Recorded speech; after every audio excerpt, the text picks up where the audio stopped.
Hello, and welcome to another fun-filled, exciting episode of Nonsense Retrospective. Joining me today is Devon, Rick, and as you may have found out from our little interaction, we're doing a little retrospective on Mass Effect. But before we get into the meat and two veg, we have our time-honoured, nonsense, asinine hypothetical. you can't say that. That means cock and balls. But yeah, the one I have for you is, if you had a persona, what arcana would it be? I'm probably going to go for Tower. Okay. Tower's always sort of represented someone who stands on their own, at least by the end of the route. Yeah. It's a pretty good one, yeah. It's always a toss-up between that and Emperor, because the Emperor Arcana has some of the coolest personas. Yeah.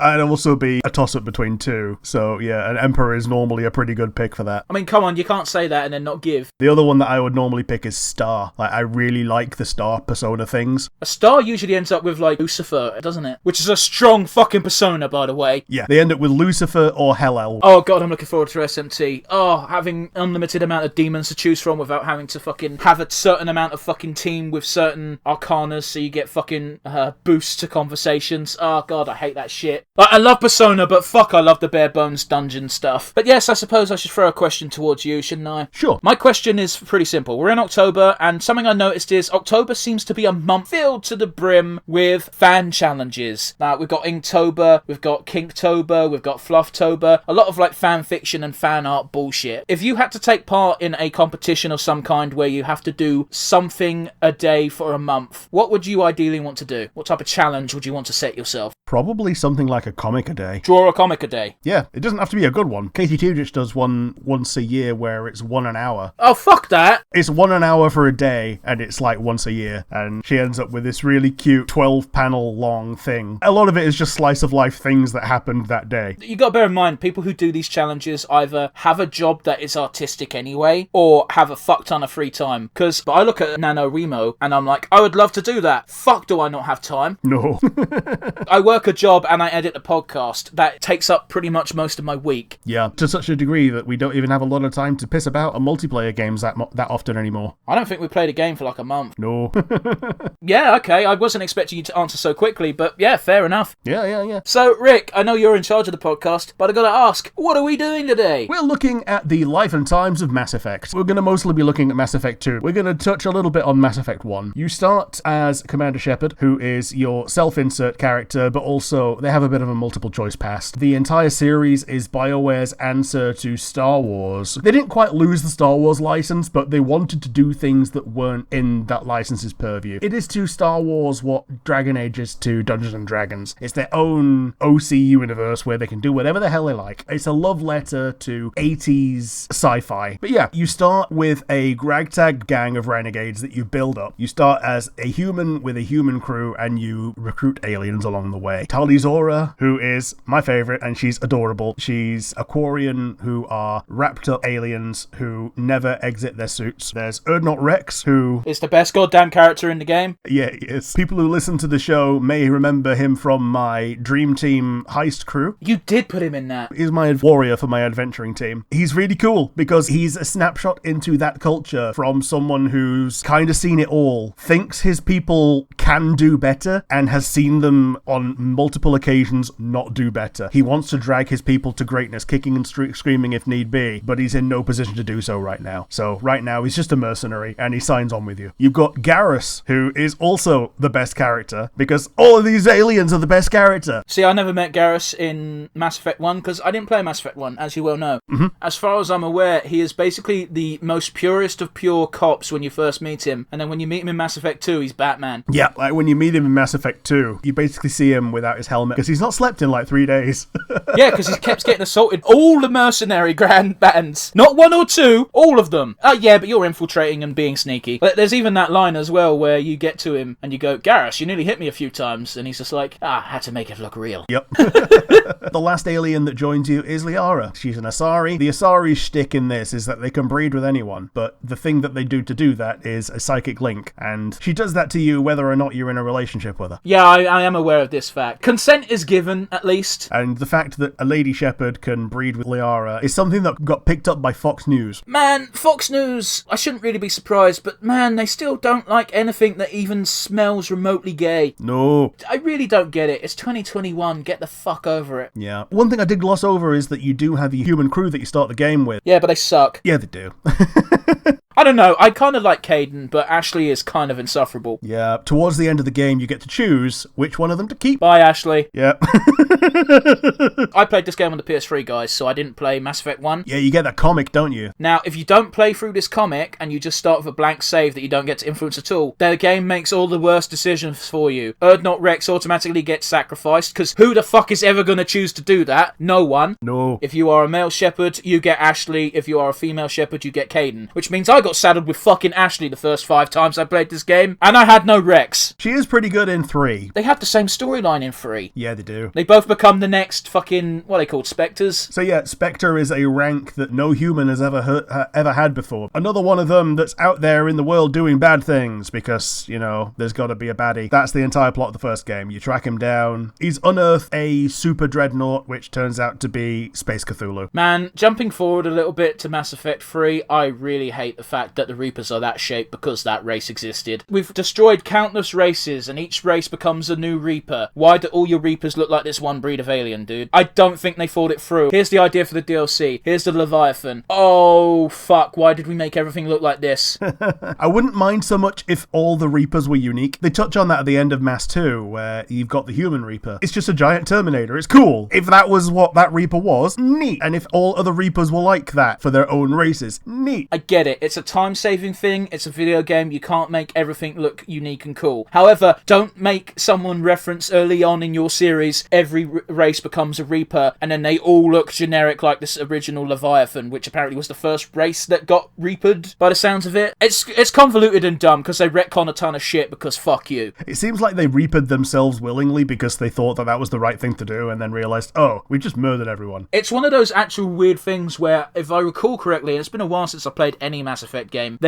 essentially the Reapers were to the Leviathan what the Geth are to the Quarians. Yeah, a super AI, and they were given a task of preserve life in the galaxy to the best of your ability, and the best of their ability was preserving a small amount of DNA in Reaper form. Now, I don't mean to sidetrack us so much by something that is so far in the future, but it needs to be said, some plot lines in Mass Effect are fucking dumb. But yes, Mass Effect 2, I think we touched on all the main crew from Mass Effect 1. Do you want to talk about Joker and Chakwa? Just before we get to that, there is a choice of ending in Mass Effect 1 where you also get to choose whether Admiral Anderson or Councillor Udina becomes the human member of the Super Council. That is the most annoying decision in the game, because Udina is the correct decision at that point in history because humans are being treated so shit. However, you know damn well that Anderson is the actual right moral choice. It helps that Anderson is not only a good character, he's a good person as well. He's your mentor in story, and also if you read the novels, he's actually a pretty good character as well. He was in the running to be the first human Spectre, but by the time they were passing him over for the choice, he was just that little bit too old. I was aware of that fact, but the most important thing about Anderson is he's voiced by Keith David, so fuck everyone else. For real though, you need to have Udina in your corner with the political clout in that point in history, because I cannot stress enough, humans are treated not quite like shit, but you're on the same rank as Hanar. You're in the same table as the Quarians, the same table as the Batarians. So your choice doesn't actually matter, because in Mass Effect 3, Udina ends up in charge anyway. Yeah, because Anderson kind of steps down and leaves Udina in charge. What it actually does is makes Udina salty at you. But it also does go to show that, hey, guess what? Anderson isn't quite as good at politics as Udina is. That's just the truth.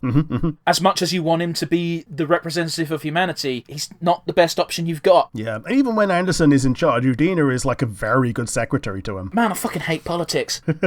So the second game, it starts by blowing up the Normandy, which is your cool ship, and killing Shepard, but you get resurrected by the Elusive Man. He's the leader of the human supremacist group Cerberus. He's voiced by Martin Sheen. He rebuilds your battered body, and I think this is the only time you get to change class. They add more combat diversity to the game, and they realize you might actually want to be a Vanguard now. What was your first class? My first class was Vanguard. Do you want to take a random guess as to what my first class was? Your first class in Mass Effect was probably the Soldier. Nope. No. I don't blame you for thinking that, because I do tend to go for Soldier because I like guns. Yep. No, my first class was Sentinel. Okay. I was like, this is a combination of biotics and tech. And I'm like, I don't know what biotics is, but that sounds fun. How wrong you were. Touch a little bit on combat. They split the combat into three main things of biotics, which is space magic, tech, which is space hacking, and just guns. Biotics is literally force sensitive. Yeah. Your main attacks, if you're an adept, I believe, you can choose between push and pull. Yeah, push, pull, and if you're really good, a black hole. If you're a vanguard, you get to do a miniature version of what mass relays do and propel yourself at hyperdrive speed into someone's face. Don't forget, guys, in the Mass Effect universe, you'll never get a fat biotic. Oh, unless you're a Volus. Well, here's the thing. I'm just quoting the game.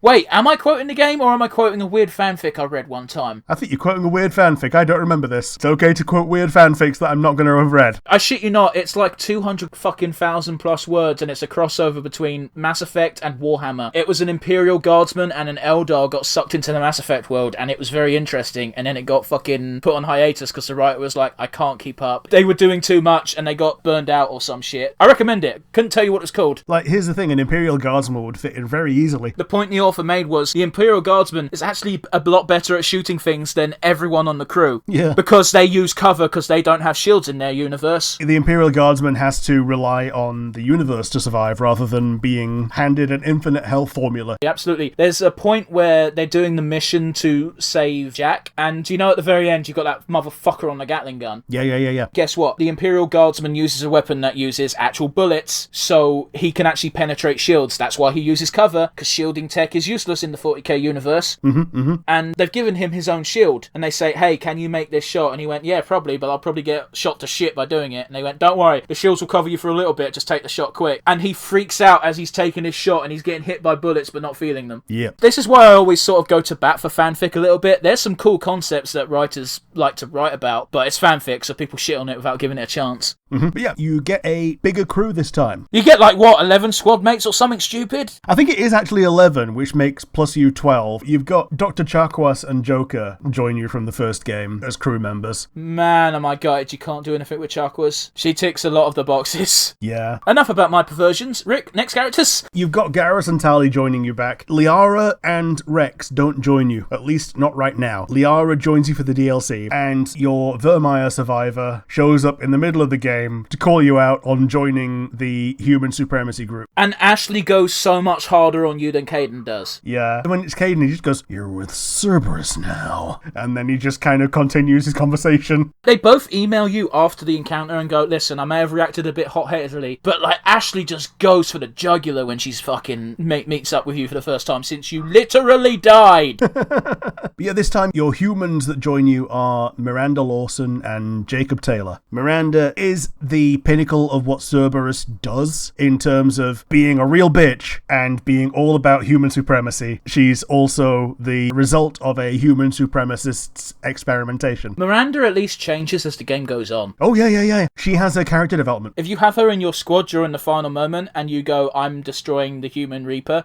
we're jumping back and forth here, guys, sorry. The elusive man turns to Miranda and goes, take over, you're in charge. And Miranda goes, no. Because by that point, she's had her character development. I think even if she's not done her loyalty mission, she will just side with you, because even by that point, she's realised that humans got melted into this. Yeah, the correct thing to do is not to keep it. Which is another decision that don't fucking matter when you get to Mass Effect 3. No, the elusive man gets a piece of the Reaper, whether it's the head or the heart. If it's the head, it's because you kept it. If it's the heart, it's because you blew it up. Everyone will always have a pop at Mass Effect 3 for an ending debacle, which, you know, fair enough. But as a series that prides itself on choice, there's not a lot of fucking impact on this shit. No. We talked about Jacob a little bit in the fact that he's one of the humans. He's also part of Cerberus. He's the good guy Cerberus guy. Pretty much the most generic person in the entire crew. Can I just say my heart fucking feels for any poor fucker who romanced Jacob. They did it dirty, man. He's the only romance person who cheats on you. He cheats on you for no fucking reason. Yeah. You are separated for an extended period of time because you're literally under military arrest. And what he does is he falls in love with someone else, which isn't the worst thing in the world. But he doesn't even have the common goddamn courtesy to write you a letter and say, this isn't working for me, I'm moving on.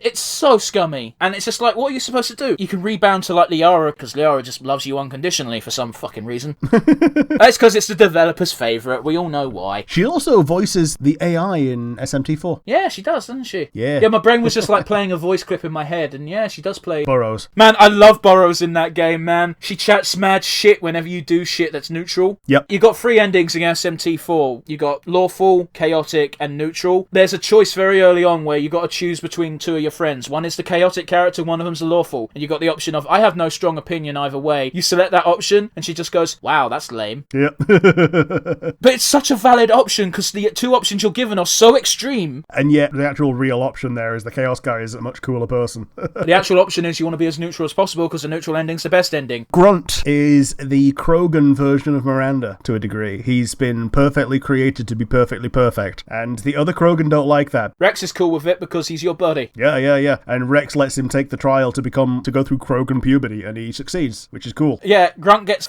8 mating requests, and Shepard gets 2. Yeah. Tell me, Rick, if you could fuck a Krogan, would you? Probably. Listen, I would, and it's for the dumbest reason. Just to see what they do.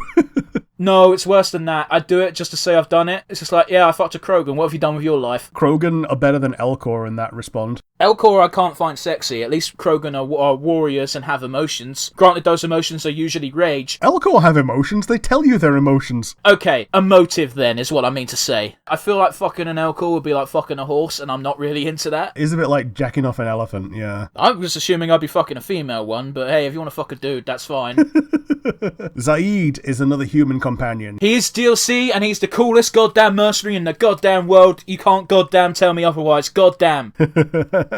He's one of the few characters that you can actually leave for dead during his own loyalty mission. You're a dick if you do, though. Yeah. Zaid is a massive dickhead, but he doesn't deserve that. No. The guy was shot in the head and survived through pure rage. You literally do the exact same thing that happened to him last time. It's fucked. There's Morden Solus. Is the very model of a scientist Solarian. He studied species something Asarian Batarian, yeah. His xenoscience studies ranged from urban to agrarian. He is the very model of the scientist Solarian. I say this about a lot of the alien characters, but he is the best character. Dude, have you seen the design notes for this guy? Go ahead. They wanted to make him look a bit Clint Eastwoody. Oh? That's why he's got the little stump and looks a bit rugged, even though he's a scientist. That's actually kind of cool. With Morden, he's one of the oldest Solarians you will ever meet because they live to about 40 years old and he's like 38. He's an ex-Special Forces scientist. They're called STG, aren't they? Solarian task guys. I'm going to assume the G is group, Rick, but go on. Yeah. Cool, here's another question for you, Rick. Would you fuck a Solarian? Probably. I don't think you actually can, because I think they lay eggs and you're just meant to jack off on them. Yeah? I mean, I'm pretty sure there's the same thing about the Krogan as well, but you know. No, I think Krogans go at it like fucking wild toads. Why the fuck did I choose to use those words of all the words in the English language I could use? Wild toads.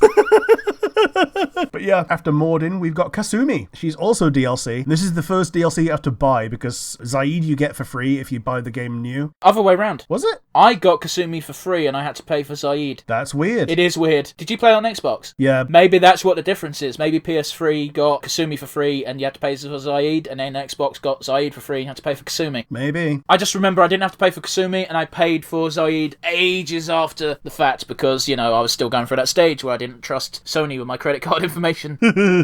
Yeah, it's a good idea still not to trust Sony with your credit card information. Jack is the new biotic character that you have. She's the strongest biotic character that you have in this game, and she's pure human. I romanced the shit out of Jack. She is my favourite romance option. Fight me. I had the one-night stand with Jack. If you're intending to go with anyone else, there is no downside to having a one-night stand with Jack. Yeah, she's into it, and as long as you're not already in a relationship with Liara, then you're technically not cheating or anything. I like her look in 3 a lot better. I'm not a fan of bald women. I think she looks way better with hair. She's covered in tattoos, and I'm all for that. Yeah, above the waist, she's basically wearing one strap. Unless you give her an alternative costume, in which case she wears the tiniest waistcoat that still barely covers her. Yeah. I know why I like Jack so much. She needs a cuddle, and when you give her a cuddle, she is goddamn appreciative of it. But yeah, Thane is the representative of the Drell race, a thrall race to the Hanar, and they're trained as assassins. He's wearing that hat very well, and he's got a couple of years to live because he's got like some degenerative disease. Which a lot of Drell have, because the Hanar homeworld is very wet, and the Drell homeworld was originally dry as fuck, until it got destroyed because of some fucking reason, which they never go into great detail about. And the Hanar rescued as many Drell as they could, and took them to the Hanar world. I really do like Thane, because he is probably the broest bro character behind Garrus. You got Samara. She's a paladin. She is a Justicar, and again, she ticks a lot of the older women fucking boxes. Yeah, she does.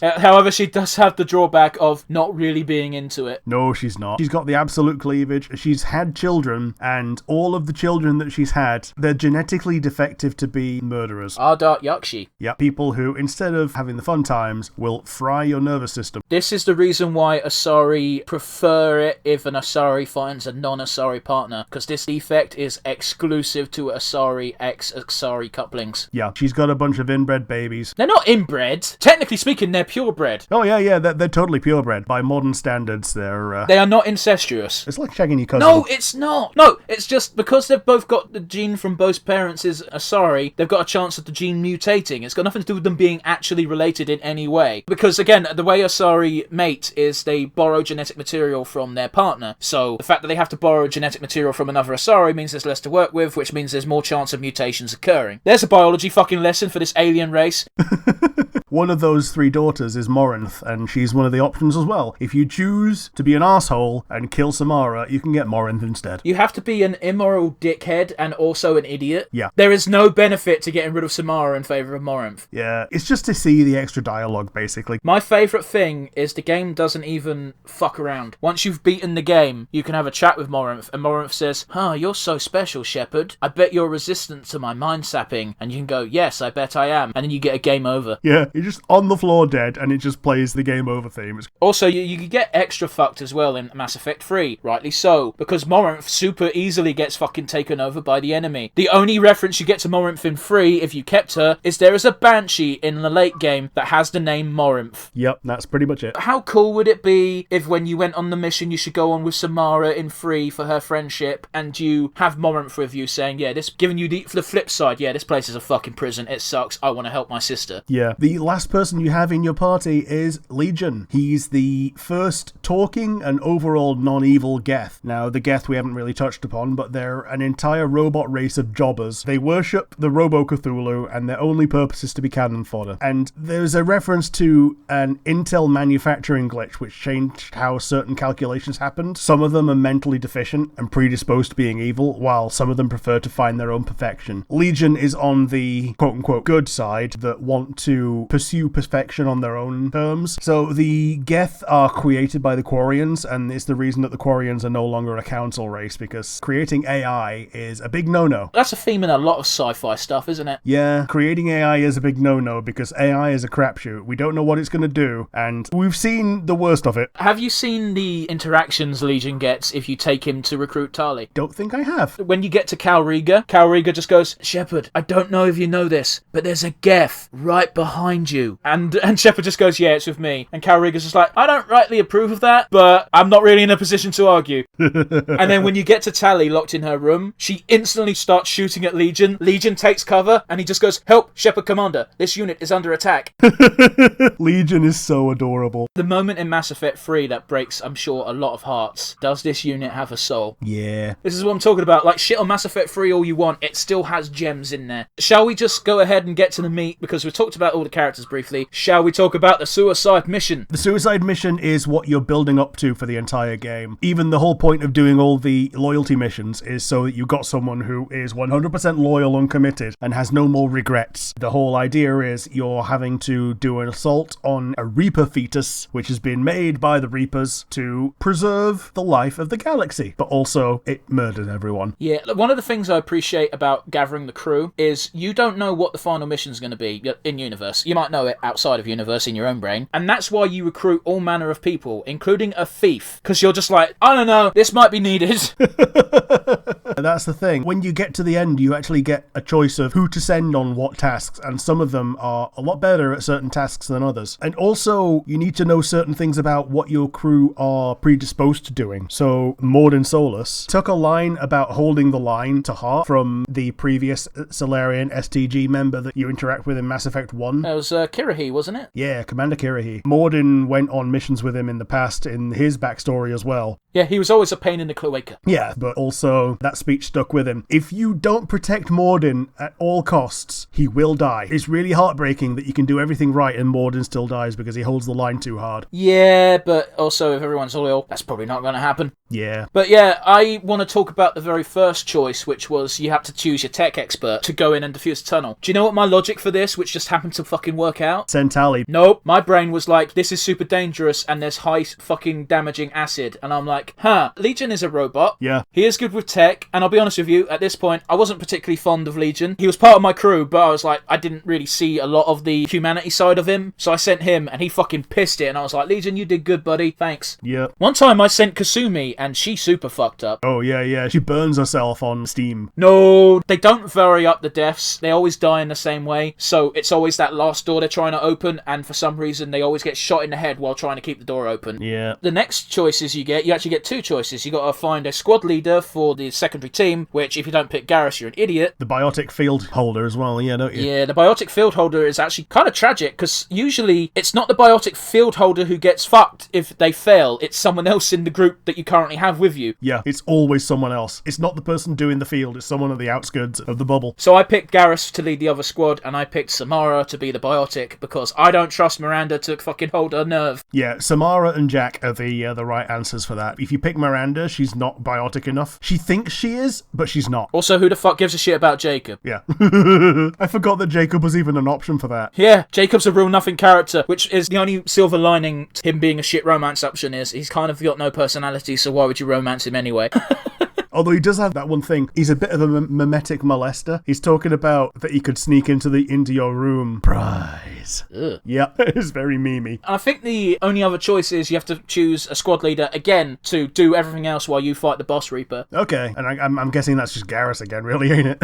Every time leadership was involved, I was like, Garrus, it's gonna be Garrus. He is my bro. He knows what he's doing. He has never failed me. If Rex was an option, then he'd get picked. I suspect that Grunt might pass. I don't know, but you gotta assume that if Grunt was in charge, he'd be way too devil-may-care with everything. Yeah. Because Rex has the experience, and he is a battle master. Grunt is a grunt. The clue's in the name. He chose the name based on the fact that he just read it. He likes the idea of being a grunt. It's a short name that's cool. He likes it. It is a good name. Very easy to bark. Now, Mass Effect 2 had some DLC. There's 3 DLCs. There's the Operation Overlord, which is the one that came with the game. The other ones were the ones you had to buy. The really good one is the Lair of the Shadow Broker, and that's the one that promotes Liara from Super Nerd to Super Nerd. Yeah, Liara becomes a spy master, basically. She becomes the spy master of the entire setting. And this was my first extended exposure to Liara, because Mass Effect 2. Yeah. Man, Asari bodies are very nice. Yeah, they are. Liara's very baby-faced, which comes off a bit weird, really, compared to the really adult bodies of Asari. Now, here's the thing, that they made a baby face to make it cute, but also, she's 106, which is puberty time for Asari. She is basically anywhere from 18 to 21 in human years. Yeah. The last DLC is Arrival. It bridges things over to Mass Effect 3. Looping a little bit back to the suicide mission, you get to choose what to do. You get to choose whether to hand over the Reaper to the elusive man or to blow it up. So, in our time-honored tradition, do you have a favourite moment? Penetrating the cold, hard exterior of Jack. Good answer. Now, for real though, I think Mass Effect 2 is the high point of BioWare for romance options. Yeah, absolutely. Not only because there's so many of them, but because they all matter. Yes, there were quite a few in Mass Effect 3, but not many of them were party members. And the good ones were stuff you set up in 2 already. And I think the only drawback from the romance options is the fact that no matter how you act or what you do, Liara is always a fallback because Liara is madly in love with you, which kind of a character flaw, but hey-ho. I suppose I should fling the question back at you though. Do you have a favourite moment? It's the same idea of your opposite-gendered alien companion from 1 realising that you actually really care about them in 2 and becoming a romance option. Tali for the male shep and Garrus for femme shep. They're both very good options and they're both very good moments. And they both get very funny lines of dialogue if you go talk to Morden. Yeah, because both of them, they've got reverse chirality on their amino acids. If you go with Tali, Morden gives you a bunch of antibiotics and is just like, go nuts, be careful. If you go with Garrus, he basically says, don't swallow anything. Yeah, you might get anaphylactic shock, so don't ingest. But yeah, we do like to focus on the highs, but sometimes there are lows. Do you have a weakest weakest link? The fact that no matter what you fucking do in Mass Effect 2, none of it really matters for Mass Effect 3. Mass Effect 2 is a great game. I love it to bits. I get why, because choices are fucking hard to account for, but it sucks that so many of your choices don't mean dick all for free. The only choices that actually matter are whether characters survive or not, which, let's be honest, you're going to play the game more than once. You're going to know how to make sure all your characters make it to free. Yep. So that's unfortunately the reality. Rick, do you have the weakest link? Do you remember probing Uranus? That's the only fun part of the probing mechanic. You're right. Yeah, the probing mechanic in general was probably the weakest link of all of Mass Effect 2. They brought it back for free as well. Yeah, it was shit then and all. But do you have an MVP? I'm going to go ahead and give it to EDI, our friendly ship AI. Nobody trusts her at the beginning of the game, because of course we don't. If you played Mass Effect 1, you know AI is fucked up. If you didn't play Mass Effect 1, they drill it into your head that AI are not to be trusted. And then you finally get to a point in the game where EDI becomes vital. And this is before she becomes a sex bot. Yeah, it's when Joker has to take the gamble to plug EDI into the Normandy. And the gamble pays off because EDI has been around people for long enough, and she cares. And she has been trusted. And she never gets reshackled because you don't need to. No. That's going to be my MVP. Time to fling it back. The all-important question. Rick, who's your MVP? You can fight like a Krogan, you can run like a leopard, but you'll never be better than Commander Shepard. The Renegade replies to the interviews that you get can be really good. I know what the actual best Renegade option in the entire game is. Do you want to know what it is? Is it punching someone in the head? No, it's even better than that. You know when you go in the prison ship, you get told you have to relinquish your weapons if you want to enter. Your Renegade reply is, I'll give you one bullet, where do you want it? Badass. Yeah, a lot of the Renegade interrupts are just pragmatism. And my favourite is when you're talking to the scientist and you shoot behind him and he goes, oh, you missed, and you go, did I? And then they just explode. So, that was a nice little retrospective on Mass Effect 2 with a nice little look back at the pre-required reading of Mass Effect 1. So, join us again for another fun-filled nonsense retrospective. And if you want to get into contact with us, we have our email, nonsensereviewuk@gmail.com. Once again, nonsensereviewuk@gmail.com. And if you're watching us on YouTube, you have our YouTube comments section. So, it's going to be goodbye from me, Rick. Devon.